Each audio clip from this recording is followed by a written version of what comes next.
ચાલો મિત્રો, આજે આપણે આવી ગયા છે દેવમોગરા જવા માટે। તો આજે પહોંચી ગયા છે કણબીપીટા ગામે।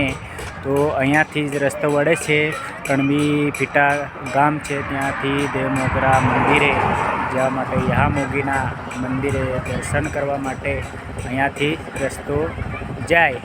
અને દેવમોગરા દર્શન કરનારે લોકો પણ આવે છે અને દર્શન કરીને પછી રિટર્ન પણ થયા છે।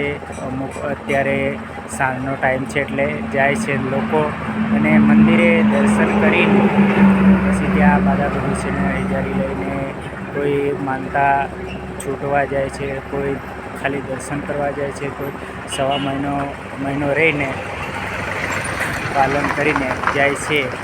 ત્યારે લોકો ત્યાં યહામોગીના મંદિરે દર્શન કરીને પછી ત્યાં દર્શન કરે, પછી ગોઢમાં જાય। ગોઢ ત્યાં 92,000નો ખાનોક છે, ત્યાં પણ લોકો દર્શન કરે। ત્યાંથી લોકો જે ગોઢનો નજારો જોઈને પછી લોકો ત્યાંથી રિટર્ન થાય, અને રિટર્ન થઈને પછી ત્યાં બાધાબુદ્ધિનું કંઈક ભોજન પ્રસાદી બનાવતા હોય, પછી ભોજન પ્રસાદી લઈને પછી લોકો ત્યાંથી પાછા રિટર્ન લોકો વળે છે। ત્યારે દર્શન કરીને ઘર તરફ જતા હોય છે। જય માતાજી।